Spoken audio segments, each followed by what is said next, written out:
제가 이제 진행할 내용은요. 지난번에 IL2CPP Full General Hearing in Unity 2022.1 베타 버전에 대한 얘기를 하려고 했었는데 이 블로그 글이 있거든요. 그래서 제네릭 시어링이 조금 더 발전했다, 그걸 나타내는 블로그 글이에요. 근데 이런 걸 설명하려고 보니까 뭐 IL2CPP라든가 버스트라든가 AOT라든가 이런 여러 가지 개념들을 다뤄야 돼서 그냥 말 나온 김에, 생각난 김에 AOT, IL2CPP, 버스트 뭐 이런 내용들 다 다루려고 합니다. 그래서 먼저 시작하기 전에 이 글에서 다루는 내용이 결국 뭐냐면은, 한마디로 좀 설명을 드리면은 2022 버전에서는 여기 이 스크립팅 백엔드를 IL2CPP로 선택을 하게 되면은 IL2CPP 코드 제너레이션이 패스터 런타임이냐 패스터 빌드냐 둘 중 하나로 선택을 할 수가 있어요. 이게 결국 제네릭 시어링을 풀로 하느냐 아니면 그냥 기존대로 하냐, 그 차이예요. 근데 이런 걸 설명하기 위해서는 굉장히 많은 배경 지식들을 설명을 해야 됩니다. 짜잔, 알술 유학 코너 속의 코너입니다. 그래서 알아두면 쓸데없는 신기한 잡학사전인가? 그 코너 있잖아요. 그걸 좀 패러디해서 되게 촌스럽게 유니티 붙여놨어요. 그래서 IL2CPP 뭐 아니면은 AOT, 버스트, IL2CPP 얘기하게 되면 뭐 버스트도 같이 얘기 나오고 그러거든요. 그래서 IL2CPP랑 버스트를 중점으로 얘기를 할 건데, 근데 이거 다루게 되면서 뭐 AOT라는 개념 아니면 뭐 GC라는 개념, 그리고 뭐 예를 들어서 뭐 LLVM인 또 뭔가 뭐 아니면은 뭐 콜바이 레퍼런스, 콜바이 밸류 뭐 이런 여러 가지 개념들이 나와요. 그래서 이런 개념들을 조금 배경 지식이 뭔지 알 수 있게 좀 얕게 설명을 진행해 보도록 하겠습니다. 그래서 이런 내용들을 당연히 프로그래머라면은 알아야 되는 내용이고요. 근데 사실 이런 내용 몰라도 유니티 사용하시는데 그렇게 크게 지장은 없어요, 솔직히. 이런 것들을 알고 있어야 뭐 최적화라든가 프로파일링이라든가 그런 것들을 이해할 수가 있기 때문에 좀 전반적인 배경 지식을 다룬다라고 보시면 될 것 같아요. 그래서 먼저 시작하기 전에 많은 사람들이 아직도 하시는 오해가 있어요. 그러니까 유니티는 우리가 C샵으로 개발을 하잖아요. 그렇기 때문에 유니티는 C샵이라서 느리다, 아무래도 CPP로 돼 있는 것보다는 C샵으로 돼 있으니까 느리다라고 많이들 오해를 하십니다. 하지만 전혀 그렇지가 않고요. 유니티 엔진 내부는 CPP로 돼 있습니다. C++ 줄여서 뭐 C++이라고 하기도 하고 그냥 CPP라고 얘기하기도 하죠. 그래서 보통 게임 엔진을 자동차에 비교하잖아요. 그래서 유니티는 뭐 이 정도 슈퍼카 이 급은 돼야 급이 맞지 않나? 그래서 이미지를 갖고 와봤는데요. 이 이미지도 유니티로 렌더링을 한 거예요. 엔진 내부는 CPP로 돼 있고요. 다만 유저에게 노출된 API 유저 스크립트 부분만 C샵으로 작성을 할 수가 있는 거예요. 그래서 뭐 자동차에 비유하자면은 핸들이라든가 조향하는 앞바퀴라든가 뭐 문짝이라든가 그런 것들은 C샵으로, 겉은 C샵으로 돼 있고 내부 엔진은 CPP로 돼 있다라고 보시면 될 것 같아요. 그렇기 때문에 성능은 결국은 솔직히 유저 코드보다는 엔진 내부는 CPP로 되어 있기 때문에 사실 성능에 많은 영향 요소들이 있습니다. 근데 그래픽적인 부분 빼고 오늘 얘기할 거는 이제 코드, 이 코드 부분이니까 코드 부분에만 포커스를 맞춰서 이야기를 진행을 해볼게요. 근데 요즘은 IL2CPP라는 얘기를 많이 들으실 거잖아요. 그래서 이 IL2CPP가 도입이 되면서 게임 엔진 내부뿐만 아니고 유저가 작성한 스크립트, 유저 코드 부분도 유저 코드 부분도 이제 CPP로 돌릴 수가 있습니다. 그렇게 되면 엔진 내부도 마찬가지고 유저 코드도 마찬가지고 다 CPP로 돌릴 수가 있기 때문에 이 IL2CPP를 거치게 되면은 전반적인 게임 성능이 올라가게 되는 거죠. 그래서 이 IL2CPP가 뭔지 좀 설명을 드려볼게요. 우선 IL2CPP가 뭐냐라고 설명을 하기 위해서는 C샵과 CPP의 차이에 대해서 좀 얘기를 해봐야 될 것 같아요. 그래서 C샵, CPP, 그리고 태초에 C가 있죠. 그래서 C 언어가 있는데 이 C 언어 같은 경우는 생C 같은 경우는 욕 같은데 생C 같은 경우는 요즘 거의 쓰지 않습니다. 요즘은 CPP 아니면 C샵 이렇게 사용을 하죠. 그래서 이 C를 가지고 개발한다 그러면 뭐 틀릴 확률이 높고요. 제가 한 15년 전인가 인베디드 시스템을 병택으로 인베디드 개발을 했어요. 그때 C를 썼어요. 그 이후로는 그냥 C는 써본 적이 없습니다. 그래서 아직까지는 아마 embedded 할 때 아직 C를 쓰는 경우도 있긴 합니다. 근데 최근 embedded 같은 경우도 뭐 거의 안드로이드로 많이 전향을 해서 시스템 개발이 이루어지는 걸로 알고 있고, 뭐 셋탑박스, IPTV, 뭐 아니면 IoT 이런 부분들 웬만하면 안드로이드 쓸 거기 때문에 그냥 C로 개발하는 부분은 아직까지는 가전제품들 그죠? 아직까지도 많군요. 시대가 많이 변했는데 아직도 C를 쓰는구나. 네. 근데 어쨌든 우리는 주로 게임 개발 아니면 뭐 소위 메타버스라고 하는 뭐 리얼타임 렌더링 컨텐츠 그런 것들로 많이 개발하잖아요. 그런 경우에는 C를 쓰는 일은 거의 없고 CPP 아니면 C# 그렇게 사용을 합니다. 그래서 CPP 같은 경우는 CPP로 되면서 객체 지향이 적용되기 시작했고요. 그래서 여기 클래스라는 게 도입이 되기 시작했습니다. 그리고 CPP 같은 경우는 메모리 관리를 직접 해줘야 되죠. 그래서 new 키워드로 하고 나서 꼭 메모리를 delete 딜리트 해주고 직접 메모리를 생성하고 직접 메모리를 해주고 이런 식으로 메모리 관리를 직접 해줘야 돼요. 그래서 대부분 이제 C나 CPP가 어렵다고 하시는 분은 이런 메모리 관리적인 측면 때문에 그렇습니다. 그리고 마찬가지로 스레드도 내가 직접 좀 고민을 해줘야 되는 게 많아요. 근데 CPP가 시간이 지나면서 마이크로소프트에서 이 C샵을 만들었는데 이게 정확한 건지 모르겠어요. 근데 이게 이 C샵이 플러스를 2개 더 붙여가지고 그렇게 C샵이 된 거래요. 그래서 이 C샵 같은 경우는 마이크로소프트에서 MS에서 .NET 프레임워크 기반으로 돌아가는 언어를 개발했습니다. 그래서 C샵이란 언어가 생겨났는데 이 C샵은 CPP에 비해서 생산성이 좋아요. 왜 그러냐면 메모리 관리를 이 C샵이 직접 해줍니다. 그래서 우리는 메모리를 할 때 그냥 U만 해서 메모리를 생성을 해주면은 나머지는 이 C가 알아서 그 가비지 컬렉터, GC라는 가비지 컬렉터가 돌면서 메모리를 알아서 해제를 해줍니다.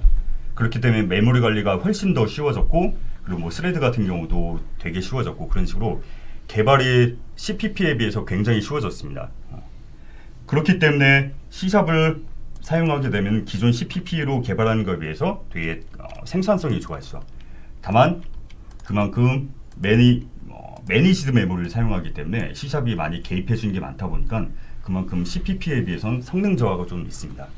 근데 C샵을 사용함으로써 얻게 된 성능 저하고 생산성하고 이런 것들을 비교를 해봤을 때 생산성적인 측면이 훨씬 더 크기 때문에 C샵으로 많이 그 프론트엔드들 많이 개발을 하죠. 그래서 이런 문제들을 생각을 해보면은 먼저 C샵은 아까 말씀드렸던 대로 .NET 프레임워크에서 돌아가잖아요. 근데 우리가 알기로는 자바나 iOS 같은 경우는 MS 제품군이 아니다 보니까 이 .NET 프레임워크가 돌아가지 않습니다.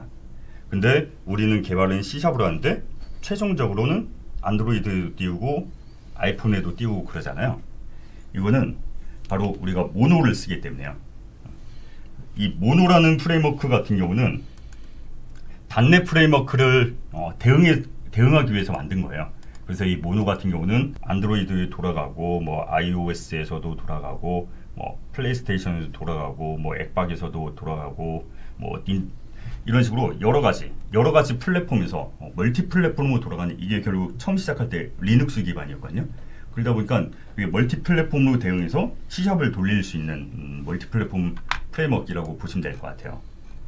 그래서 이 모노가 원래 오픈 소스로 시작했는데 아예 모노가 그냥 MS에서 이걸 뭐 가져갔어요. 인수했는지 뭐 어떻게 가져간 거지 그 어른들의 사정까지는 정확히 모르겠는데 이걸 마이크로소프트에서 가져간 다음에 다마린 프로젝트로 계속 발전을 시키면서 모노도 계속 같이 발전을 시키고 있습니다. 그래서 우리가 C샵을 가지고 개발하고 이 C샵을 최종적으로 띄우기 위해서 모노라는 프레임워크에서 돌립니다. 그래서 이 모노를 통해서 안드로이드도 돌고 아이폰도 돌고 뭐 여러 가지 플랫폼에서 돌리게 되는 거죠. 뭐 심지어 윈도우뿐만 아니고 맥북에서도 돌릴 수가 있고요. 근데 이 C샵은 우리가 C샵을 모노로 띄우기 위해서 이 C샵에서 IL, Intermediate Language라고 해가지고 중간 언어로 변환을 해요. 그래서 이 IL이라는 뭐 .NET 어셈블리라고 말할 수가 있을 거예요. 정확히 말하면 .NET 어셈블리라고 표현할 수가 있을 건데 이걸 IL이라는 중간 언어로 형태로 돌린 다음에 이 IL을 모노상에서 돌리는 거야. 그래서 결국에는 우리가 이 유저 코드를 C샵으로 작성을 하게 되면은 이 C샵이 IL 이런 중간 언어로 변환되고 이 중간 언어를 가지고 이걸 배포를 해가지고 우리가 막 플레이 빌드하고 그럴 때 모노로 빌드를 하게 되면 이 IL이 탑재가 돼요. 그래서 이 IL 탑재가 되고 이 모노가 런타임 상에서 이렇게 파싱을 하면서 여러 가지 플랫폼 위에서 돌게 되는 거죠. 그래서 이런 방식을 JIT 방식이라고 합니다. Just in time. 훌륭해. 훌륭해. Just in time 해서 말 그대로 그냥 그때그때 필요할 때 컴파일 한다는 개념이에요. 그래서 이 IL란 것 자체가 이제 기계어가 아니거든요. 그러니까 로우 레벨도 아니고 하이 레벨도 아니고 그 중간 형태의 언어입니다. 그래서 보통 우리가 하이 레벨 랭귀지다라고 하면 뭐 C샵이라든가 자바라든가 우리가 읽고 작성할 수 있는 거를 하이 레벨이라고 하고 뭐 어셈블리라든가 기계어라든가 그런 좀 우리가 읽기 힘든 걸 로우 레벨이라고 하는데, 근데 어쨌든 IL은 사람이 읽을 수도 있는, 읽는 것도 가능한 중간 형태의 언어다라고 보시면 될 것 같고, 이런 것들은 데모로 있다가 코드가 어떻게 변환되는지 한번 쫙 보여드릴게요. 그래서 이런 부분을 JIT이라고 하는데 인터프리터랑 조금 다른 개념이에요. 그러니까 뭐 루아라든가 파이썬이라든가 이런 스크립트 랭귀지 같은 경우는 인터프리터라고 해가지고 이 언어, 생 언어 자체를, 이 유저 코드 자체를 인터프리터가 실생활 파싱하면서 돌려요. 그러다 보니까 굉장히 느린데, 이 JIT 방식 같은 경우는 어쨌든 중간 형태의 단넷 어셈블리를 가지고 이미 한번 변환된 어셈블리를 가지고 타겟 디바이스에서 맞게 그 컴파일하기 때문에 그렇죠. 완전 생 인터프리터보다는 빠릅니다. 그래도 우리가 알고 있는 미리 컴파일러는 미리 바이너리 코드로 바꿔놓은 미리 컴파일하는 방식보다는 조금 느리죠. 그래서 그 중간 형태라고 보시면 될 것 같아요. 그래서 이런 부분들을 IL to CPP라는 건 뭐냐면 IL을 CPP로 바꿔주는 거예요. 그렇게 되면 아까 C샵에서 IL로 바꾼다고 했잖아요. 이거 같은 경우는 원래 기존에도 하던 프로세스예요. 그래서 이건 그 모노 컴파일러가 이 C샵을 IL로 바꿔주는 것까지는 지원을 하고, 그래서 유니티에서 만든 거는 이 IL을 CPP로 변환해주는 이 중간 단계를 추가를 했습니다. 그렇게 되면은 이 CPP로 만들게 되면은 이 안드로이드에서도 돌아갈 수 있고 사과폰에서도 돌 수가 있는데, 사과폰 같은 경우는 옵젝C라는 뭔가 좀 변태스러운 C가 있어요. 그래서 애플 같은 경우는 애초에 C가 돌아가기 때문에 이 오브젝트 C에서 그 C의 바인더를 제공해요. 그래서 그냥 C나 CPP를 이용을 할 수가 있고요. 애초에 C를 돌릴 수가 있기 때문에. 그리고 안드로이드 같은 경우는 우리가 알고 있기는 뭐 달빅이라든가 아니면 ART라든가 이런 버추얼 머신이 있어요. 그래서 우리가 알고 있기로는 안드로이드는 자바로 돌린다고 알고 있는데, 사실 이 안드로이드 자체도 자바를 돌리는 게 버추얼 머신 상에 돌리기 때문에 내부는 그냥 결국 네이티브예요. 그래서 안드로이드 같은 경우는 이런 거 말고도 NDK라는 걸 제공을 합니다. 그래서 이 NDK는 네이티브 디벨롭먼트 킷, 말 그대로 네이티브 언어 개발을 할 수 있는 그 킷이라고 보시면 돼요. 그래서 이 CPP로 변환하게 되면 이 NDK를 통해서 안드로이드 심장에 이 CPP를 갖다 꽂을 수가 있는 거죠. 그렇기 때문에 CPP로 변환할 수가 있으면은 굉장히 다양한 플랫폼에서 멀티 플랫폼을 여전히 유지하면서 속도도 빠르게, 그러니까 어차피 유니티 내부 자체는 CPP였고 유저 코드도 이 IL2 CPP를 통해서 CPP로 변환한 다음에 다양한 프로젝트에, 다양한 플랫폼에 띄울 수가 있는 거죠. 그래서 여기 이거는 유니티 블로그에 있는 이미지를 가져왔는데요. C샵 유저 스크립트를 모노 C샵 컴파일을 통해서 IL로 변환한 다음에 이 IL을 IL2 CPP를 통해서 다양하게 CPP로 변환해서, 예를 들어 웹GL 같은 경우는 mScripting이라고 해가지고 AS.JS라고 이런 자바스크립트에서 어셈블 돌릴 수 있는 그런 자바스크립트 환경도 제공해요. 그래서 웹GL 같은 경우는 이런 방식을 사용하고, 엑스코드 같은 경우 원래 C가 돌고, 그런 식으로 이 CPP로 변환을 하게 되면 다양한 플랫폼에서 좋은 성능으로 돌릴 수가 있게 되는 거죠. 결론적으로 말씀드리면은 우리가 C샵으로 작성을 하게 되면 이게 IL로 바뀌고, 이 IL을 모노 프레임워크 상에서 띄우면은 JIT이라는 개념으로 그때 모노가 그때 파싱해서 완전 리얼타임 또 100%는 아닐 수가 있어요. 그래서 미리 설치해서 한번 한번 컴파일했던 거는 좀 어느 정도 캐싱해 놓고 뭐 그런 측면들이 있긴 한데, 어쨌든 JIT 기반은 미리 컴파일해 놓은 방식이 아니고 그때그때 컴파일해서 사용하는 방식이다라고 보시면 될 것 같고, 그래서 에디터는 모노로 돌립니다. 그러니까 안드로이드나 사갑같이 어떤 특정 타겟의 플레이 빌드를 하기 전에 우리가 유니티 에디터에서 작업을 하잖아요. 그래서 유니티 에디터는 여전히 모노 짓 방식으로 돌아가고 있고요. 이 점이 어찌 보면 유니티가 생산성이 좋다는 게, 그쵸. 이터레이션이 굉장히 빠른 게 이 에디터 상태에서는 바로바로 이제 사용할 수 있게 이제 변환이 되니까. 그리고 우리가 빌드를 할 때 IL2CPP로 백엔드를 빌드하게 되면은 이거 IL을 CPP로 하게 되고, 그럼 미리 컴파일해놓은 우리가 기본적으로 알고 있는 컴파일 방식 AOT 방식으로 돌아가게 되고, 이런 것들이 뭐 안드로이드도 마찬가지고 애플도 마찬가지고 이런 식으로 우리가 타겟 디바이스에는 이 AOT 방식으로 돌아가게 됩니다. 그래서 이렇게 이원 체제로 가기 때문에 우리가 개발할 때는 이 집 방식으로 하기 때문에 생산성이 높고, 그리고 우리가 최종적으로 빌드할 때는 AOT 방식으로 하기 때문에 성능적인 이득도 있고, 그래서 두 마리 토끼를 다 잡을 수 있는 방식이 이 현재의 방식이다라고 보시면 될 것 같아요. 그래서 이런 부분들 데모로 좀 보여드릴게요. 자, 제가 미리 간단한 코드를 작성해 놓은 프로젝트인데요. 여기 스크립트 코드를 보시면은 간단해요. 매 업데이트에서 트랜스폼, 로테이트, 그리고 업벡터로 해가지고 델타 타임 곱해줘가지고 그냥 Y축을 중심으로 계속 무한 뺑뺑이 도는 거죠. 그래서 이거를 저 같은 경우는 라이더를 쓰는데, 라이더도 마찬가지고 비주얼 스튜디오도 마찬가지고 이 ID에서, 그러니까 코드 편집기에서 IL 뷰어를 제공을 해줍니다. 그리고 라이더 같은 경우는 툴 IL 뷰어 이렇게 보시면은 우리가 작성한 C샵이 IL로 어떻게 변하는 데인지 바로 보여줍니다.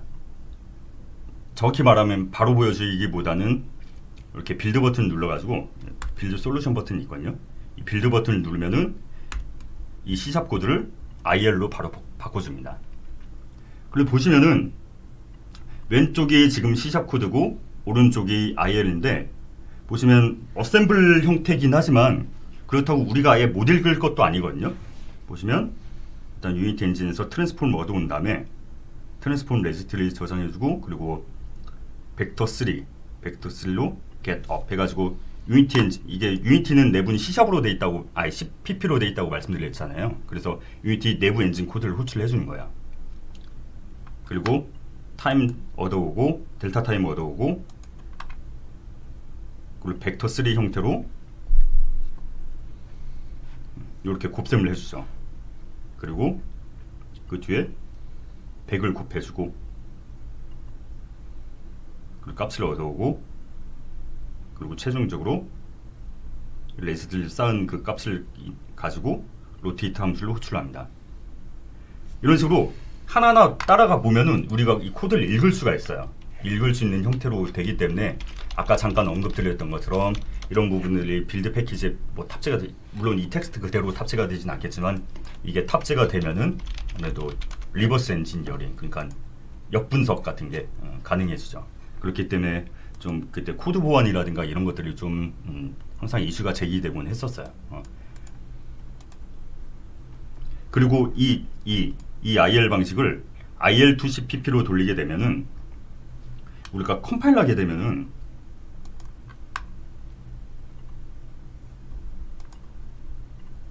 빌드 세팅에서 빌드를 하게 되면은 우리가 빌드 결과물을 볼 수가 있습니다. 그래서 이 프로젝트 폴더에 라이브러리 폴더가 있는데, 이 라이브러리 안에 들어가게 되면은 빌드 과정에서 생긴 찌꺼기들이 남아요.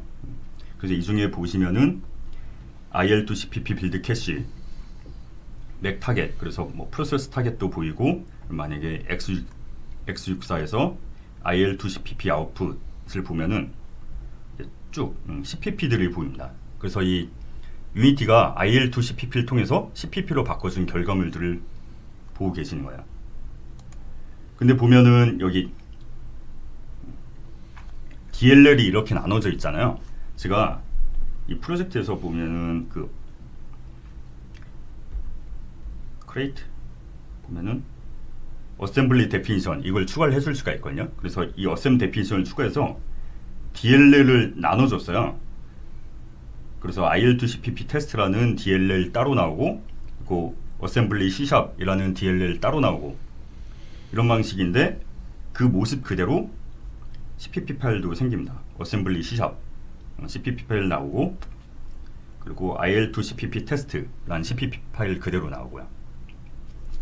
그래서 그걸 보시면은 이렇게 CPP로 만들어진 결과물들 보실 수가 있어요. 아니, 변수명들 되게 좀 깨랑까랑하게 있는데, 이거는 그 유니크한 변수값을 만들어내기 위해서, 유니크한 변수값, 유니트한 그 함수값을 만들어내기 위해서 그냥 갖다 붙인 거니까 이런 뒤에 이상 숫자들 이런 건 크게 신경 안 써도 되고요. 만약에 오토 로테이션의 업데이트가 어떻게 바뀌었는지 보고 싶다 그러면은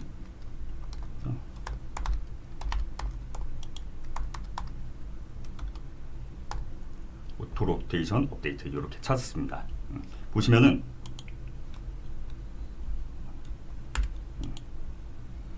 이 함수명을 만들 때 오토 로테이션 업데이트 뒤에 이상 숫자들 이렇게 붙잖아요. 그러니까 보시면은 오토 로테이션이라는 클래스 그리고 업데이트라는 메소드 이렇게 있죠. 그래서 그걸 그냥 갖다 붙인 거라고 보시면 돼요. 그래서 오토 로테이션 클래스, 업데이트 함수, 그리고 맨 뒤에 있는 거는 유니크하게 만들어주기 위해서 뭐 유니티가 그냥 갖다 붙인 거고요. 그래서 인자는 이렇게 있고 이런 식으로 보시면 돼요. 그래서 이 방식을 알고 있어야 IL2CPP로 만들어진 결과물 뭐 디버깅하거나 프로파일링 할 때 이 룰을 알고 있어야 이런 것들 코드를 추적하면서 디버깅하고 프로파일링 하실 수가 있거든요. 보시면 트랜스폼 만들고 쩍쩍쩍 보시면은 이렇게 타임 겟 델타 타임 호출하고 벡터 3 멀티플라이하고 트랜스폼 로테이트 호출하고 이런 식으로 우리가 만든 코드 그리고 이 IL 코드 그대로 CPP로 바꿔줬습니다. 이런 식으로 보시면 돼요. 그래서 최종 우리가 C샵으로 작성했는데 중간 IL 형태로 만든 다음에 최종 결과물이 CPP로 빌드하기 때문에 최종 결과물은 우리는 C샵으로 작성하지만 이 IL2CPP를 통해서 최종 결과물은 CPP로 만들어지게 된다라고 보시면 돼요. 자, 그래서 아직 갈 길이 멀고요. 갈 길이 멀어요. 그래서 IL2CPP는 아까 보여드렸던 대로 C샵 작성한 코드를 거의 그대로 CPP로 바꾸면 그렇게 크게 문제가 없어요. 근데 문제가 되는 상들이 물론 여러 가지가 있긴 한데 그중 가장 크게 문제가 되는 게 바로 제네릭 시어링입니다. 그러니까 제네릭 함수를 처리할 때 좀 많은 애로사항들이 있어요. 일단 오늘 이 내용들이 어쩌면은 그 기본기를 조금 더 쌓고 싶은 분한테는 굉장히 좋은 내용들이니까요. 어렵긴 한데 의외로 또 이런 것도 찾아보면 또 없어요. 공부하려고 하면은 되게 좋은 영상으로 나올 것 같아 내가 볼 때는. 그래서 제네릭이 문제예요. 그러니까 CPP하고 C샵하고 물론 파생뿌리인 C에서 출발하긴 했지만 그래도 언어가 많이 다르기 때문에 일치되는 뭐 쉽게 매칭되는 부분도 있고 쉽게 매칭이 안 되는 부분도 있긴 한데 제네릭이 그중 하나라고 보시면 될 것 같아요. 그래서 제네릭 같은 경우는 우리가 많이 익숙하죠. 그 제네릭 클래스 같은 경우는 뭐 이렇게 만들고 사용할 때는 이렇게 하는데 이슈는 그거죠. U는 그거야. 하나의 클래스, 하나의 코딩을 통해서 클래스를 한번 아니면 클래스도 마찬가지고 메소드도 마찬가지고 한번 작성하는 걸 가지고 여러 타입에다가 일반화시켜서 재사용을 할 수가 있습니다. 그리고 코딩 시간을 많이 단축을 시켜주죠. 그래서 이 제네릭은 뭐 C샵에서 흔하게 사용하는 기능 중 하나예요. 그래서 아마 C샵 사용하시면서 제네릭을 사용 안 하고 개발하는 경우 많이들 없을 거예요. 근데 저 같은 경우도 마찬가지고 처음에 C샵 제네릭을 접했을 때 CPP를 하던 저희 틀 같은 경우는 CPP 템플릿을 많이 떠올려요. 그러니까 되게 사용법이 되게 비슷하거든요. 그러니까 CPP에도 템플릿이라는 형태로 제네릭 함수 같은 경우를 제공을 해요. 그러니까 얘 되게 마찬가지예요. 비슷해요. 이렇게 템플릿 타임네임 t 이렇게 선언을 하고 하게 되면 이라는 걸 가지고 대체를 할 수가 있습니다. 그래서 나중에 이걸 사용할 때 뒤에 int로 사용하게 되면은 이 키가 인티저로 변환돼서 인티저 버전의 미니멈 함수, 그리고 만약에 이렇게 플롯을 붙이게 되면 플롯 버전의 미니멈 함수, 그렇게 자동으로 만들어냅니다. 근데 이 CPP 같은 경우는 템플릿을 만들게 되면 우리가 코드는 이렇게 한 번 작성을 하지만 나중에 이 컴파일러가 분석을 해가지고 인티저 버전이 사용된대, 그리고 플롯 버전이 사용된대. 그렇게 되면은 이 컴파일러 내부에는 이 인티저 버전의 요 미니멈 함수 만들어내고 이 플롯 버전의 미니멈 함수를 그냥 수동으로 만들어내요. 그러니까 쫙 펼치는 거죠. 그러니까 인티저 버전 쓴 게 있으면 인티저 버전 만들어내고, 플롯 버전이 있으면 플롯 버전 만들어내고, 만약에 뭐 캐릭터 버전이 있다 그럼 캐릭터 버전으로 또 만들어내고, 그리고 이런 그 기본적인 원시 타입들 말고 클래스도 당연히 도입이 될 수가 있거든요. 그럼 만약에 뭐 A란 클래스를 사용한다 그럼 A란 클래스를 사용하는 미니멈 버전, 뭐 B란 클래스가 있다 그러면 B란 클래스의 미니멈 버전, 이런 식으로 여러 가지 사용된 타입에 따라서 그 해당 버전들을 쫙 만들어냅니다. 그래서 템플릿을 많이 사용하면 많이 사용하면 많이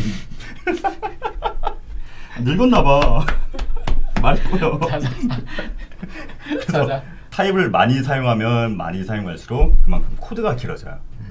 그렇기 때문에 이런 CPP 템플릿 같은 경우는 이 항상 템플릿을 사용하면 편하게 사용할 수 있는데 이 코드 사이즈가 늘어나는 건 어느 정도 감안을 하면서 만들어야 되는 그런 단점이 있죠.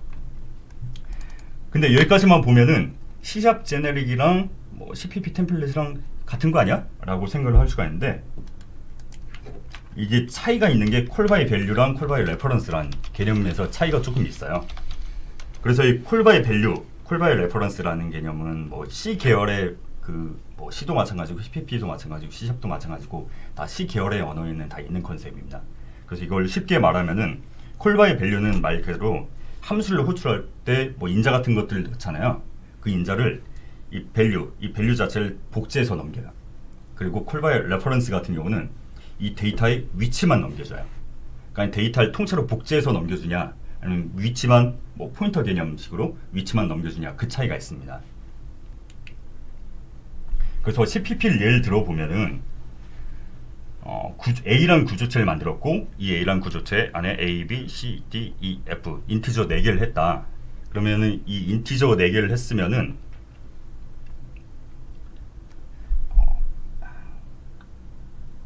메모리를 하나 대강 만들어 볼게요. 쫙쫙쫙쫙 뭔가 있다. 그러면 이 인티저 같은 경우는 4바이트거든요.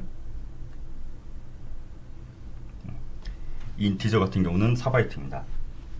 근데 어떤 데이터가 만약에 들어갈 때 A, B, C, D, E, F 이렇게 있어요. 포인트까지 설명해야 되나? 일단 해봐. 네, 근데 어쨌든 이 데이터가 들어가면 이 데이터가 주소가 있을 거잖아요. 이렇게 주소가 이렇게 있어요. 이 데이터마다 다 주소가 있고요.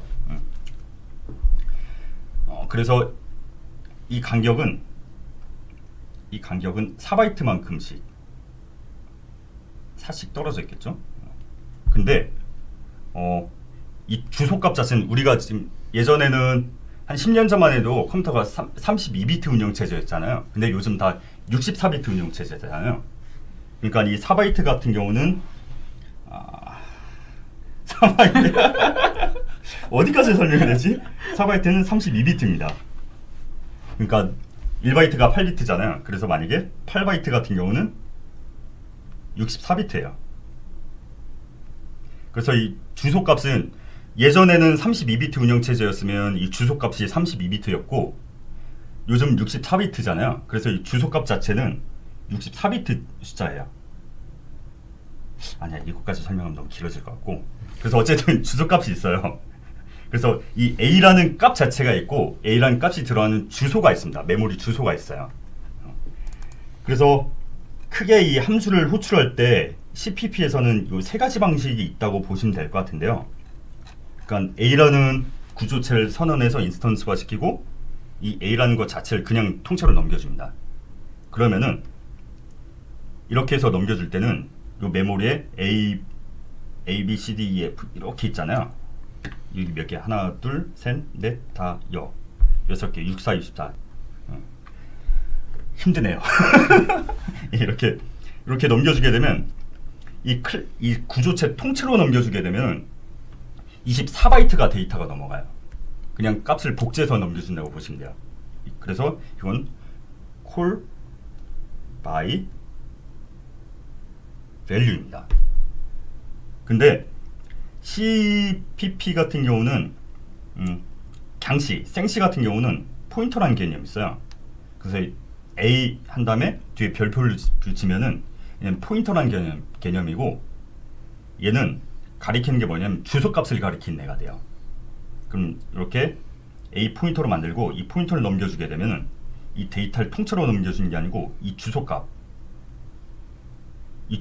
넘겨주게 돼요. 그럼 이 주소값 자체는 8바이트거든요. 이때는 그래서 8바이트가 됩니다. 그리고 CPP에서는 이제 이 레퍼런스라는 게 아예 명시적으로 존재를 해요. 그래서 구조체를 선언하고 얘는 레퍼런스로 넘겨줄 거야 하면 얘도 마찬가지로 내부적으로는 주소값을 넘겨주는 애가 돼요. 그렇기 때문에 이 두 가지는 call by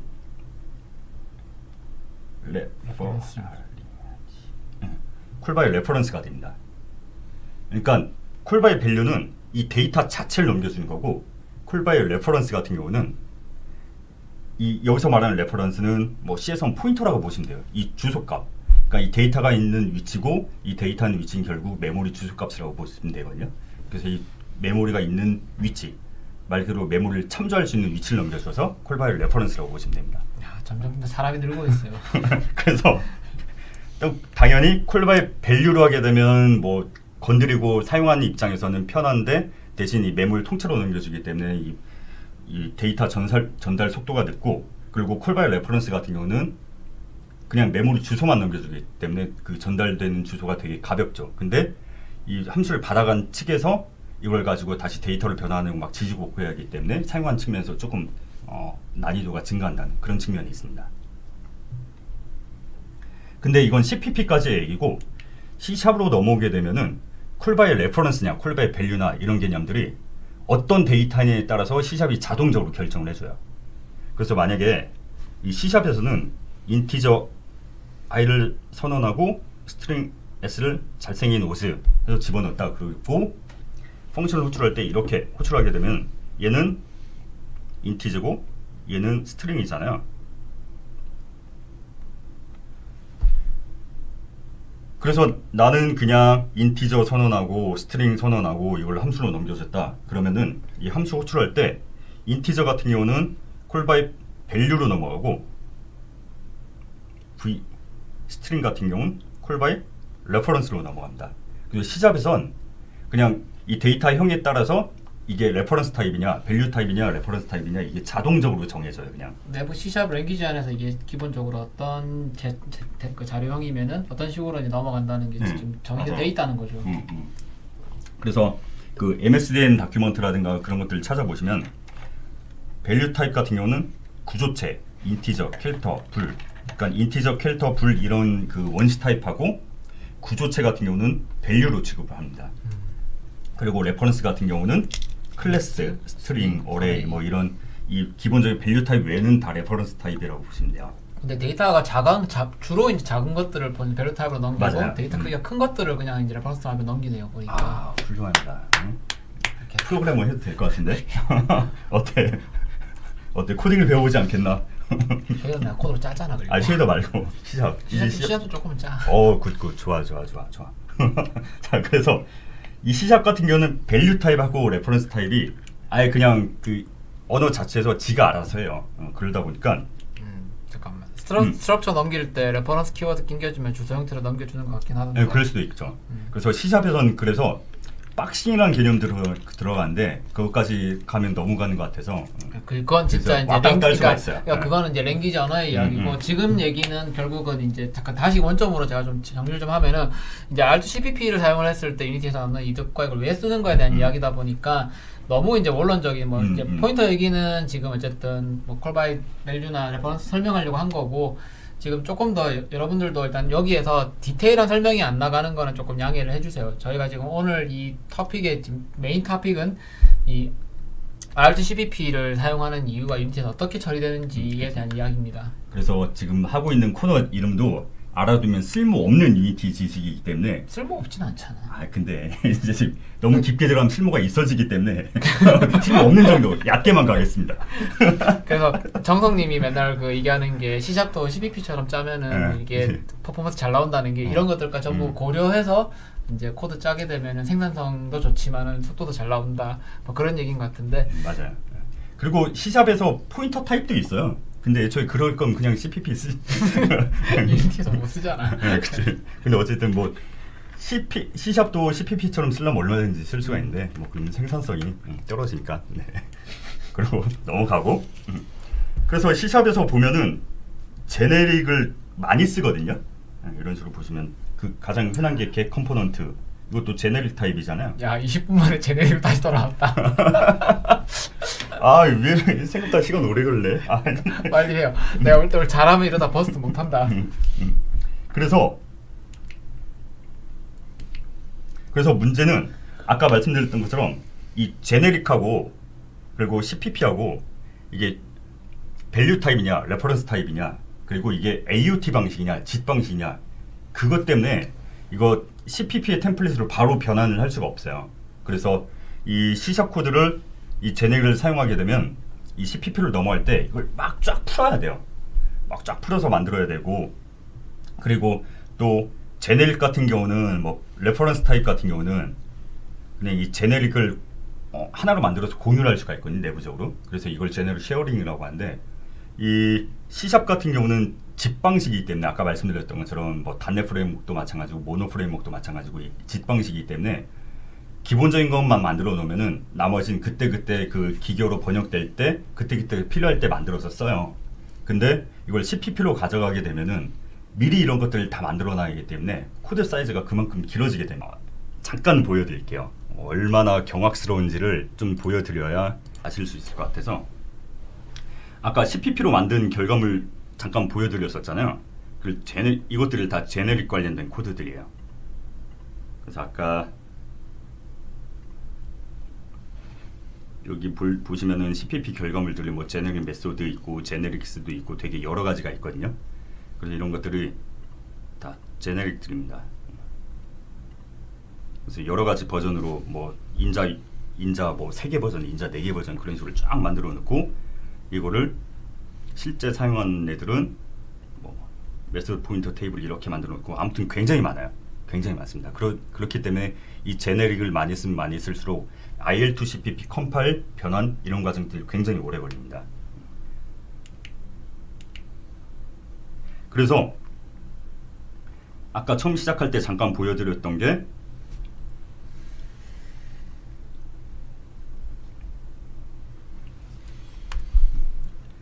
CPP 코드 제너레이션 할 때 패스터 런타임이냐 패스터 빌드냐 이게 있다고 말씀드렸잖아요. 그래서 이게 의미하는 게 뭐냐면 이 제너릭 쉐어링을 만들 때 내부적으로 CPP로 만들 때 그 레퍼런스 타입이면은 그 아까 CPP에 포인터 개념이 있다고 말씀드렸잖아요. 그 C샵에서의 레퍼런스 타입이면은 CPP에서의 포인터 타입으로 대충 퉁쳐가지고 그 만들 수가 있어요. 근데 밸류 타입 같은 경우는 이걸 다 풀어서 써야 되는데 이 패스터 런타임 퍼포먼스 같은 경우는 기존 방식 그대로예요. 그러니까 밸류 타입인 거는 그냥 코드 복제본을 계속 만들어가지고 그냥 코드 사이즈가 늘어날 수밖에 없어서 그게 좀 컴파일 과정이 오래 걸립니다. 근데 패스터 빌드 같은 경우는 이 밸류 타입도 이 포인터를 한 겹 더 싸가지고 그냥 하나의 공유 코드로 퉁쳐서 사용할 수 있게 만들어요. 그렇게 되면 이 코드를 일일이 풀어낸 게 아니니까 이 코드 사이즈를 그만큼 좀 절약할 수가 있게 되죠. 그리고 빌드 사이즈도 그만큼 줄어들게 되고 다만 아까 말씀드렸던 것처럼 포인터로 받아가면서 뭐 타입 추론도 하고 막 그래서 다시 원래 데이터로 복귀하고 그런 과정들이 조금 추가적으로 들어가기 때문에 런타임 성능은 그만큼 떨어지게 됩니다. 근데 막 개발하면서 코딩하고 빌드하고 코딩하고 빌드하고 이런 것들을 계속 반복해야 되는 이런 개발 이터레이션 과정에서는 패스터 빌드로 하게 되면 그만큼 개발 이터레이션을 줄일 수가 있게 되죠. 그래서 저희가 두 가지 옵션을 제공을 하는데 이 두 번째 패스터 빌드가 풀 제너릭 시어링, 말 그대로 밸류 타입도 그냥 퉁쳐가지고 하나의 제너릭 코드로 공유해서 사용할 수 있도록 하는 거라고 보시면 돼요. 근데 이 페스터 빌드 같은 경우는 저희 같은 경우는 코드 사이즈가 줄어들긴 하지만 그만큼 런타임 성능이 저하되기 때문에 여기는 그냥 개발 과정에서만 사용하고 최종 릴리즈할 때는 페스터 런타임 퍼포먼스로 사용하는 걸 권장을 드려요. 그래서 이걸 설명드리기 위해서 앞서서 쭉 밑밥을 너무 많이 깔았는데 기왕 설명하는 김에 뭐 그동안 AOT라든가 GC라든가 뭐 ILTCP가 뭐고 이런 것들을 쫙 한꺼번에 설명드리는 게 이참에 설명드리는 게 나을 것 같아서 쫙 설명을 드렸고요. 그래서 성능을 보시면은 이 컨버전 타임에서 보시면은 풀 제너릭 쉐어링 됐을 때랑 풀 제너릭 쉐어링을 안 했을 때 그러면 빌드 타임이 좀 차이가 나는 걸 보실 수가 있고, 그리고 코드 사이즈도 그만큼 결과물이 차이가 있다는 걸 그래프로 보실 수가 있는데, 보시면 이게 다 어쨌든 유니티 내부 프로젝트들이라서 대략 말씀드리면은 당연히 프로젝트가 사이즈가 크면 클수록 이 차이가 많아진다라고 보시면 될 것 같아요. 그래서 대부분의 모바일 게임도 요즘은 이런 사이즈가 많이 늘어나고 있는 단계이기 때문에 이런 풀 제너릭 시어링 이거를 뭐 껐다 켰다 하면서 이렇게 개발 이터레이션에 그때 맞게 선택을 하시면 될 것 같아요.